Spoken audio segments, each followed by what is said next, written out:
മഹാരാഷ്ട്രയിലെ നിയമസഭാ തെരഞ്ഞെടുപ്പിൽ പോൾ ചെയ്ത വോട്ടുകളും എണ്ണിയ വോട്ടുകളും തമ്മിൽ അന്തരമുണ്ട് എന്ന റിപ്പോർട്ടുകൾ തള്ളി തെരഞ്ഞെടുപ്പ് കമ്മീഷൻ. ഇത് സംബന്ധിച്ച് തെരഞ്ഞെടുപ്പ് കമ്മീഷൻ വാർത്താക്കുറിപ്പ് ഇറക്കി. മെഷീനിലെ തിരിമറി ആരോപണവുമായി ബന്ധപ്പെട്ട് രമേശ് ചെന്നിത്തല പോസ്റ്റൽ ബാലറ്റ് സംവിധാനം പുനഃസ്ഥാപിക്കാൻ ആവശ്യപ്പെട്ടു. അതേസമയം മഹാരാഷ്ട്രയിൽ ദേവേന്ദ്ര ഫട്നാവിസ് തന്നെ മുഖ്യമന്ത്രിയാകുമെന്ന് ഏതാണ്ട് ഉറപ്പായി. പോൾ ചെയ്ത വോട്ടുകളേക്കാൾ 5 ലക്ഷം വോട്ടുകൾ അധികമായി എണ്ണിയെന്നാണ് ദ വൈറൽ പ്രസിദ്ധീകരിച്ച റിപ്പോർട്ടിൽ പറയുന്നത്. ചില മണ്ഡലങ്ങളിൽ വോട്ടെണ്ണം കൂടിയെന്നും ചിലയിടത്ത് കുറഞ്ഞെന്നും റിപ്പോർട്ടിലുണ്ട്. ഇതിനു പിന്നാലെയാണ് തിരഞ്ഞെടുപ്പ് കമ്മീഷൻ വിശദീകരണക്കുറിപ്പ് ഇറക്കിയത്. EVM വോട്ടുകളും പോസ്റ്റൽ വോട്ടുകളും വേർതിരിച്ചാണ് പറയാറുള്ളത്. റിപ്പോർട്ടിൽ സൂചിപ്പിച്ച 5 ലക്ഷം അധിക വോട്ടുകൾ പോസ്റ്റൽ വോട്ടുകളെന്നാണ് വിശദീകരണം.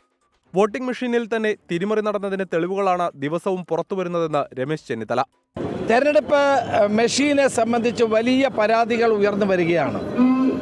തെരഞ്ഞെടുപ്പ് മെഷീൻ ഉപയോഗിച്ചുകൊണ്ട് നടത്തിയ ഒരു ഫ്രോഡാണ് ഈ തെരഞ്ഞെടുപ്പ് എന്ന് ഓരോ ദിവസം കഴിയുന്തോറും വസ്തുതകൾ പുറത്തു വന്നുകൊണ്ടിരിക്കുകയാണ്. നിലവിലെ സർക്കാരിന്റെ കാലാവധി തീരുന്ന ഇന്ന് രാജ്ഭവനിലെത്തി ഏക്നാഥ് ഷിൻഡെ രാജി നൽകി. കാവൽ മുഖ്യമന്ത്രിയുടെ ചുമതല ഏറ്റെടുത്തു. അടുത്ത മുഖ്യമന്ത്രി ആരെന്ന ചോദ്യത്തിനുള്ള ഉത്തരം ഇനി വൈകില്ലെന്നാണ് സൂചന. മുഖ്യമന്ത്രി സ്ഥാനത്തിനായുള്ള മത്സരത്തിൽ നിന്ന് ഷിൻഡെ വിഭാഗം പുറകോട്ടു പോവുകയാണ്. നരേന്ദ്രമോദിയും അമിത്ഷായും എടുക്കുന്ന ഏത് തീരുമാനവും അംഗീകരിക്കുമെന്ന് ഷിൻഡെ വിഭാഗം നേതാവ് ദീപക് കേസർക്കർ പറഞ്ഞു. തനിക്ക് പിന്തുണയുമായി ഔദ്യോഗിക വസതിക്ക് മുന്നിൽ തടിച്ചുകൂടേണ്ടെന്ന് പ്രവർത്തകരോട് ഷിൻഡെ തന്നെ ആവശ്യപ്പെട്ടു. ഡിസംബർ 1 സത്യപ്രതിജ്ഞയെന്നാണ് വിവരം.